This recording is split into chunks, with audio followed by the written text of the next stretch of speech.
네, 오늘 예수님을 감동시킨 사람들 시즌 여섯 번째 시간입니다.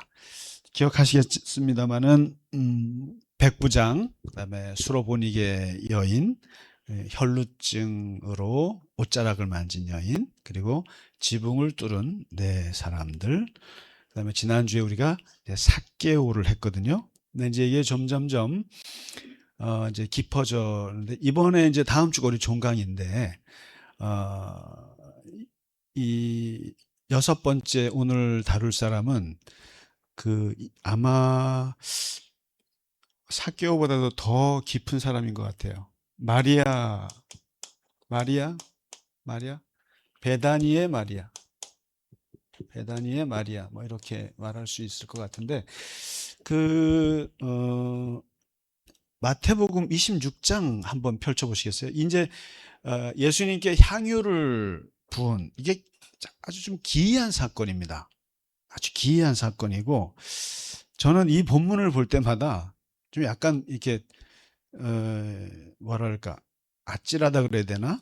이게 좀 너무 어색하고 너무 이상해서 이렇게 몸이 좀 쭈릇쭈릇해지는데, 뭐냐면 어, 이 사복음서에 다 나와 있어요. 이 향유를 부은 여인의 사건이 사복음서에 마태복음 26장에 나오고, 마가복음 14장에 나오고, 누가복음 7장에 나오고, 요한복음 12장에 나와요. 이렇게 사복음서에서 다 나오는 경우는 대단히 중요하고, 그리고 그 당시에 엄청나게 충격적이고 인상적인 사건들이라는 뜻이에요.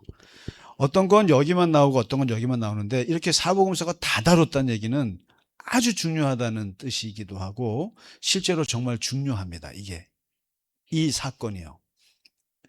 그런데 요거를 네 개를 한번 오늘 뭐 다 자세히 볼 수는 없습니다만은 좀 정리를 해드리자면은, 이렇게 보면 마태복음과 마가복음, 그다음에 요한복음 있죠. 요거가 좀 요거는 요거는 베단이라는 곳에서 일어났어요. 베단이라고 하는 곳에 일어났고, 누가복음의 7장을 한번 펼쳐 보시겠어요? 누가복음 7장이 되게 자세해요. 그런데 오늘은 좀 누가복음을 좀 보시면서, 누가복음은 이거는 무슨 바리새인 시몬이라고 하는 집에서 일어났는데, 에, 여기는 여자가 좀 달라요. 그냥 죄 많은 여인 이렇게 나와요. 이름을 딱 밝힌 거는 요한복음이에요. 이름을 밝힌. 근데 마태복음과 마가복음과 요한복음은 이게 비슷비슷해서, 도대체 이제 이 신학자들이 말이죠. 신학자들이 월급 받고 할 게 공부밖에 더 있습니까?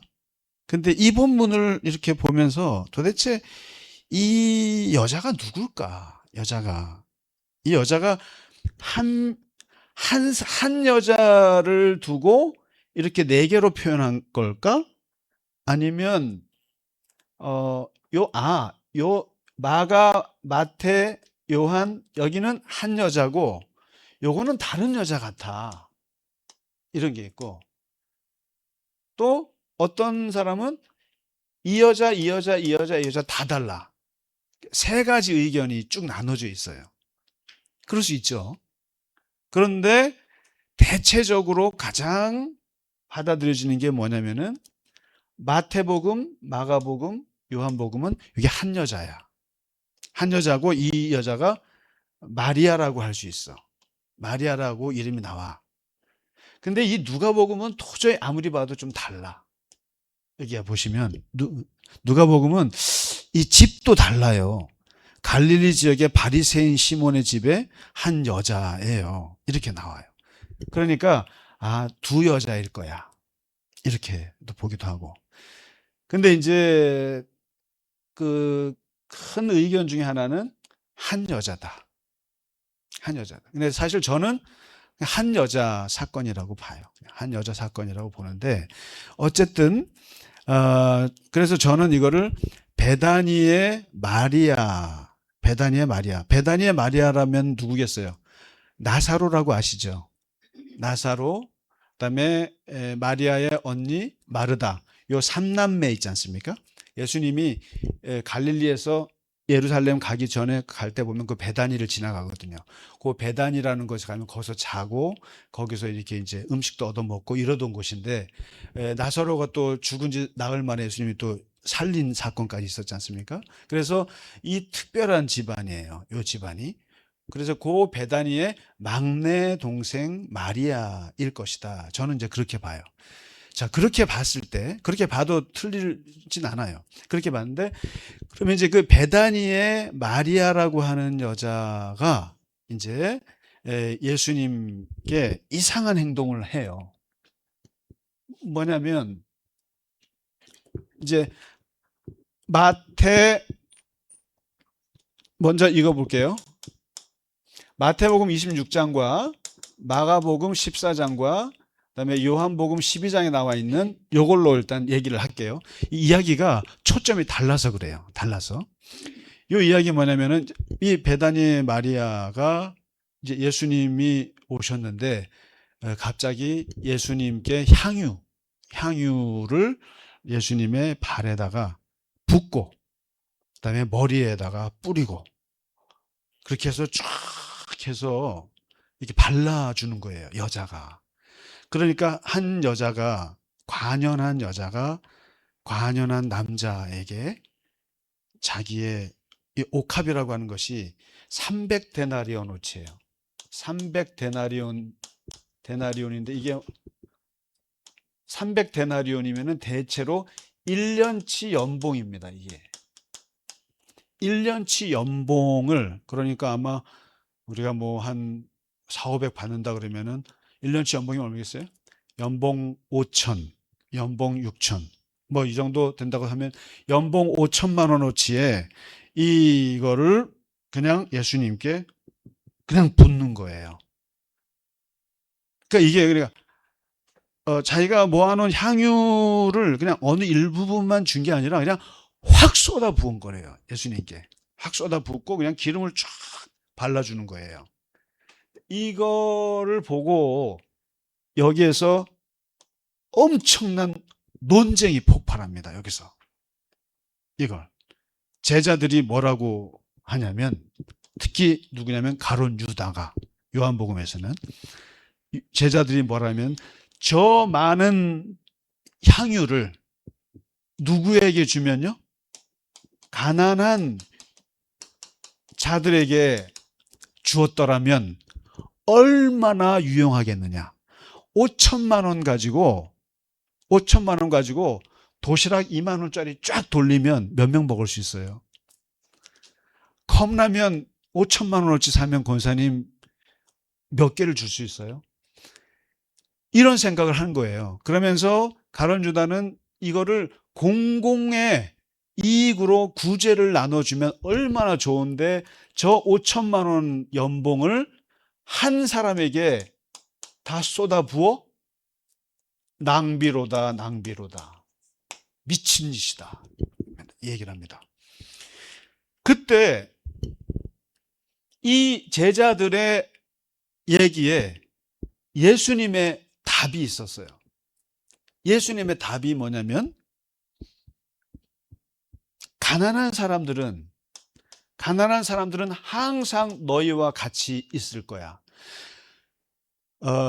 임금님도 가난은 구제하지 못한다는 말처럼 가난한 사람들은 항상 어느 시대나 우리 주변에 있을 수밖에 없어. 그래서 너희는 항상 구제하고 그들을 항상 도와야 돼. 이거는 가난한 사람은 항상성이 있다는 거예요. 항상. 그런데 나는 너희들과 함께 있지 못할 때가 있어 얘기합니다. 여기서 이제 예수님이 굉장히 슬픈 얘기를 하시는 거죠. 가난한 사람들은 항상 너희와 함께 있지만 나는 항상 너희와 함께 있지 못할 날이 있어. 이게 뭐냐면 죽음에 대한 얘기예요. 죽음에 대한 얘기. 그런데 이 나의 이 죽음을 유일하게 인지하고 감각적으로, 직감적으로 알아챈 사람이 이 여자야라는 거죠. 이거 엄청난 얘기죠. 예수님이 요한복음 16장에서 너희는 나를 무엇라고 하느냐 할 때 베드로가 주는 살아계신 그리스도시요 하나님의 아들입니다라고 했을 때 예수님이 이때 그 고백을 듣고 나서부터 죽을 거라는 예언하셨거든요. 나는 이제 고난을 당할 거고 언제 십자가에 죽을 거야. 그리고 부활할 거야. 고난, 죽음, 부활. 이거를 지속적으로 예수님이 그때부터 계속 얘기해요. 근데 이걸 베드로가 듣기 싫어서 예수님의 멱살을 잡았다 그랬지 않습니까? 그러다가 사탄이라는 소리 들었는데 그 얘기하고 나서부터 계속 얘기해요. 나는 고난당하고 죽고 부활해. 또 얘기, 나는 고난당하고 죽고 부활해. 이 얘기를 계속 하는데 제자들은 이 말을 어떻게 들었냐면은 전혀 듣지 않는 거죠. 그러니까 이게 사람이요, 머릿속에 하나가 딱 박히면요, 안 들어와요. 왜냐면 제자들의 눈에는 예수님이 항상 어떤 거였냐면은, 정치적 메시아였어요. 이 베드로가 생각하고 있는 정치적 메시아예요. 그러니까 우리 유대를 구원할 메시아예요. 그 메시아고 저분이 이제 우리의 왕이 되실 분이에요. 이게 머리에 박혀있기 때문에 저분이 나는 죽어, 나는 고난당할 거야, 나는 죽을 거야, 부활할 거야. 1번, 2번, 3번이 하나도 귀에 안 들어와요. 귀에. 그러니까 그렇습니다. 누군가가 나에게 이런 기대만 하고 있으면 그 기대 내가 아니라고 얘기를 해도 소용이 없어요. 그러니까 제자들은 내가 그 얘기를 해도 듣지는 못하는데 유일하게 저분이 돌아가실 것 같아. 저분이 죽을 것 같아. 그것도 곧. 이것을 유일하게 캐치한 사람이 누구냐면 오늘 베다니의 마리아예요. 베다니의 마리아. 그러면서 저분의 죽음이 이제 몇 주 앞으로 다가온 것 같아라고 생각할수록 이 마리아에게는 어떤 마음이 드냐면은 끊임없이 이 슬픔과 그리고 저분의 마지막을 위해서 내가 할 수 있는 게 뭘까? 이걸 생각하는 거죠. 그러면서 내 모든 재산을 저분의 장례식을 준비하는 것에 내가 쏟아 부어야겠구나 하고 자기의 벌어놓은 1년치 연봉을, 이게 사실은 1년치 연봉이라고 하니까 아유 다음 해 또 벌면 되지 그렇게 생각, 그게 아니라 결혼 자금이라는 뜻이에요. 결혼 자금. 내가 여인들이 이거는 결혼할 위해서 모아놓은 그건데 시키면 금과 은 같은 거죠. 금은. 근데 이거를 전부 다 쏟아부었다. 이분한테. 그러니까 이제 이거를 가룟 유다는 저 엄청난 낭비라고 할 때 예수님이 이 여인의 행동을 해석을 해주는데 첫 번째, 이것은 나의 장례를 준비해 준 것이다. 어느 누구도 내가 죽는다 그랬을 때 그 말을 듣지 않지만 이 여인만큼은 나의 죽음을 직감적으로 인지한 유일한 여자예요. 유일한 사람이에요. 유일한 사람. 그리고 그것을 알고 자신의 모든 것을 쏟아 부었다. 그것도 누구에게? 한 남자에게. 그러면 이 말은 뭐냐면 세 번째, 이 여자는 자신의 미래에 대해서는 포기했다. 모든 것을 그러면 이 여인은 어떤 여인인가 하면은 예수님을 아주 깊이 깊이 사랑하는 여인인데 그러면 사랑했으면 저 사람도 나를 사랑해 주길 바랄 거 아니에요? 근데 이 여인의 사랑은 내가 사랑하는 이 남자는 곧 죽어요. 곧 죽기 때문에 그 죽음으로 가는 길에 내가 장례라도 치러줘야겠구나라고 자기의 모든 것을 쏟아부으면서 자기의 미래를 포기한 여자. 어떤 여자입니까, 이게? 세상으로 볼 때 미친 여자죠. 그런데 그러니까 이 여인의 사랑의 깊이가 혹시 느껴지시나요? 얼마나 깊은지 몰라요, 이게. 그러니까 내가 사랑하는데 이 남자는 죽어요. 근데 죽으면은 헤어질 거 아니에요. 근데 죽어가는 남자에게 자기의 모든 것을 다 쏟아부음으로써 당신의 자기의 미래는 없어요. 그럼 이 여자는 다른 남자랑 만나지 않겠다는 뜻이고 그냥 이 예수에게만 모든 걸 다 쏟아부어요. 죽음으로 가는 예수님에게. 이런 여자가 세상에 어디 있어요.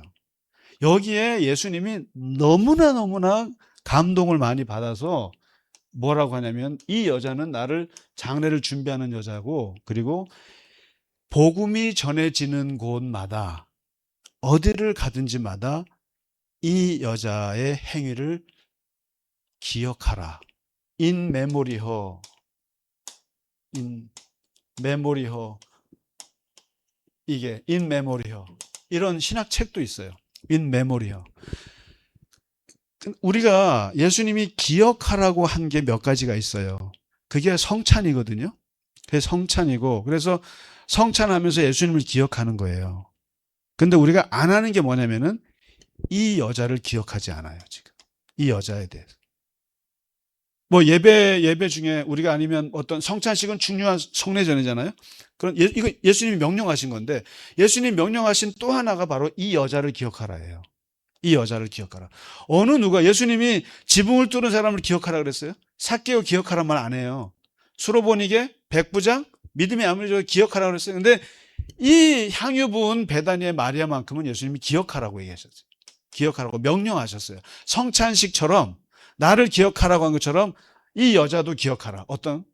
그러니까 이게 이 여인이 예수님에게 쏟아부었던 이 행위가 예수님에게는 어마어마한 감동이고 이 사랑의 깊이는 아마 측량하기 어려울 만큼 강렬했던 거예요. 이게요. 이 여자는. 너무너무. 그러니까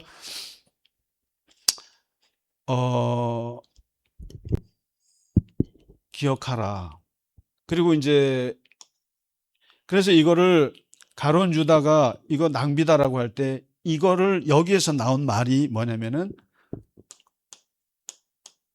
거룩한 낭비라는 말이 있어요. 거룩한 낭비. 이게 거룩한 낭비. 그리고 혹은 영적인 낭비. 영적인 낭비. 이런 관점에서 보면은 그러니까 이 여인이 자기의 모든 걸 다 예수님께 쏟아부었던 것은 낭비인데 우리가 사실 선교라든가 구제나 그리고 누군가에게 그 사회적으로 자선하고 있잖아요. 장학금 주고 이런 게 다 거룩한 낭비예요. 이게 거룩한 낭비죠, 사실은. 솔직히 우리가 뭐가 있다고 남 선교지 가서 도와주고 그래요? 그거 다 낭비죠. 세상 사람들이 볼 때는 낭비예요. 그런데 지금 이게 예수님은 이 여인의 행위를 거룩한 낭비. 사실은 예수님은 그런 면에서 순 거룩한 낭비만 하시다가 가셨죠. 사실은. 귀신 내어줬다고 돼지 2,000마리 물질적으로 손해봤죠. 지붕 뜯어 이런 것들. 그런 것. 이 여인의. 그러니까 어쩌면 예수님이 그러니까 제자들이 봤을 때 이제 이 여인도 비판했지만 누구를 비판하냐면은 예수님을 비판해요. 저거를 가만히 받고 앉아 있네. 이러죠. 저걸 가만히 받고 앉아 있네. 저 미친 스승님 아니야? 왜 저걸 비싼 걸 받고 앉아 있어? 주는 여자나 받는 남자나 똑같아 라고 할 때 예수님이 그랬잖아요. 가난한 사람은 항상 있지만 나는 항상 있지 못해. 그러니까 뭐냐면 우리가 지난주에 카이로스 얘기했잖아요. 카이로스 얘기했듯이 한번 쏠 때 제대로 쏘는 게 필요할 때가 있어요. 그러니까 보면 돈을 구두쇠처럼 아끼는 사람도 어느 한순간 확 이렇게 큰 돈을 쓰는 사람이 있어요. 이게 진짜 멋있는 사람이거든요. 근데 이 여인이 바로 그 똑같은 거예요. 나는 항상 잊지 못하기 때문에 내 장례식, 죽음이라고 하는 일생에 한 번 있는 그 사건을 위해서 이 여자는 자기의 모든 걸 쏟아부었어. 카이로스죠. 카이로스. 하나님의 때에 정확히. 이 얘기를 하신 거죠. 자, 그리고 이제, 한편으로 누가복음, 이제 그거, 누가복음에 있는 내용을 한번, 누가복음 몇 장이다? 7장. 한번 펼쳐 보실래요? 거기는요, 되게 재밌는 게, 간단히 말씀드릴게요. 거기는 바리새인 집에 예수님이 식사 초대 받아가지고 거기서 이제 가셨는데 한 죄 많은 여자가 와서 이름 모를 여자가 와서 이거는 진짜 읽기가 불편해요. 읽기가 누가복음 7장 보세요. 보면은 여자가요 막 이렇게 예수님의 뒤로 와가지고 예수님의 발 곁에 서서 막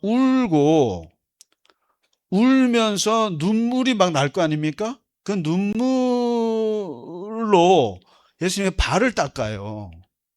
이걸 한번 드라마로 한번 만들어 보세요.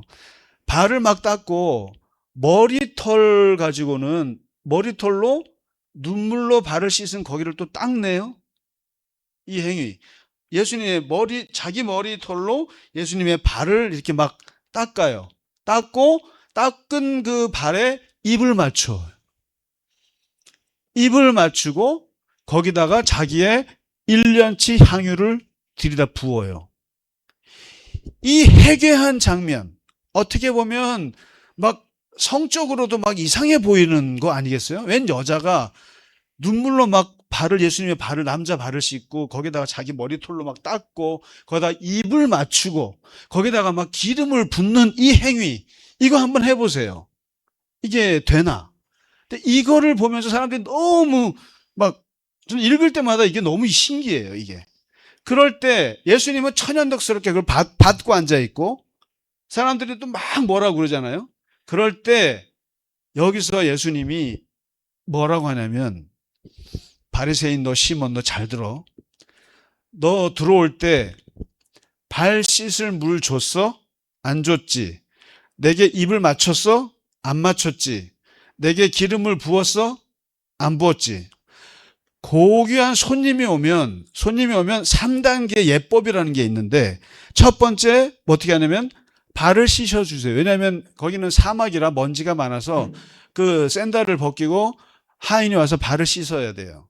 그 다음에 발을 씻으면은 그 다음에 어소시라고 하고 입 맞추고, 그 다음에 이제 와서 식사하기 전에 그 기름을 머리에 이렇게 발라주면서 향기로운 분위기를 만들어주. 이게 3단계 예법이에요. 그런데 너는 나한테 물 씻어주지도 않았지, 입도 안 맞췄지, 너는 기름도 안 발랐지만 이 여자는 뭐하냐 지금. 자기의 모든 것을 가지고 닦고 그리고 기름 발라주고 눈물 흘리면서 이러고 이 예법을 다 하는 거죠.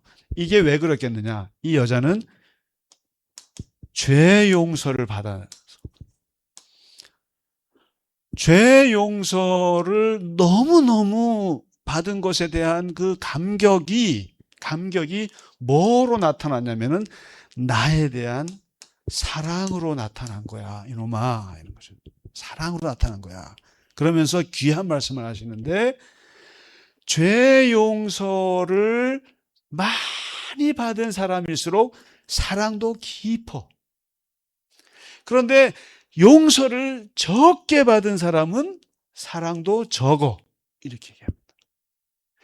그러니까 하나님에 대한 사랑은 어디서 나오느냐? 너가 얼마나 하나님으로부터 죄 사함을 용서받았다고 하는 그 깊이만큼 하나님에 대한 사랑은 비례해. 이 얘기를 하고 있는 거죠. 예. 그러니까 5만 달란트 탕감 받은 사람하고 500데나리온 탕감받은 사람, 쉽게 말하면 50억 탕감받은 사람이랑 500만 원 탕감받은 사람이랑 누가 더 그 주인을 좋아하겠느냐, 사랑하겠느냐. 50억, 500억 탕감받은 사람일수록 더 사랑의 깊이가 있지 않겠느냐. 바로 이 여자가 그만큼 사랑이 깊은 거다. 자기의 모든 걸. 그래서 누가복음 7장에 나오는 이것은, 이 사건은 초점이 죄사함에 있어요. 죄사함. 죄사함과 사랑에 뒀고, 마태복음, 마가복음, 요한복음에 나오는 것은 예수님 나에 대한 사랑, 나의 장래를 유일하게 알아낸 여인. 그래서 자기의 모든 걸 바쳐서 나를, 장래를 준비해 준 여인. 이 여자의 행위를 복음이 전해지는 곳마다 기억하라, 이렇게 얘기합니다. 엄청난 선언입니다, 이게. 그래서 이 여자가 한 여인이건 또 두 여인이건 간에, 근데 이제 제가 왜 베다니의 마리아라고 깊이 생각하냐면, 이 마리아가 어떤 이런 게 나왔겠느냐, 이런 헌신이 왜 나왔겠느냐면, 그때 우리가 마리아와 마르다 집에 갔을 때 마리아가 하는 거랑 마르다가 하는 거 아시잖아요. 마르다는 음식 만들기 바쁘고, 마르다는 가만히 예수님의 말씀을 듣고, 그래서 사람들이 말씀을 듣는 것이 봉사, 어떤 그런 것보다 더 귀하다, 이렇게도 말하지만 둘 다 귀하죠. 그런데 이 마리아의 특징은, 왜 마리아가 예수님이 죽을 거라는 걸 유일하게 캐치한 여인일까? 그것은, 마리아는 성격상 예수님의 말씀하시는 걸 가만히 듣는데 굉장히 훈련이 잘 돼 있는 여인인 거죠. 말씀을 듣는 거예요.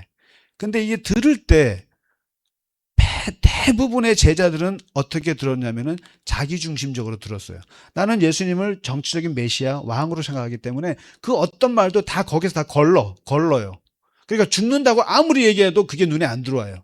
그런데 이 마리아의 특징은 예수님의 말씀을 선입견 없이 예수님 중심으로 말씀을 듣는 거죠. 말씀을 듣는 거죠. 나는 죽을 거야, 고난 당할 거야. 그리고 예수님의 오랜 그 말씀들을 들으면서, 아, 저분이 죽겠구나. 몇 달 안에 죽겠구나. 이거는 예수님 관점에서 말씀을 듣기 때문에 가능한 직관이에요. 본능 같은 거예요, 이게. 근데 제자들은 자기중심적인 관점에서 예수님 말씀을 맨날 들으니까 예수님이 어떤 말을 해도 안 들리는 거죠. 그러니까 예수님이 그게 귀하다고 본 거죠. 이 마리아는 다른 건 몰라도 내 말을 참 깊이 듣는구나. 깊이 듣는구나. 그야말로 이걸 너무 잘하는 거죠.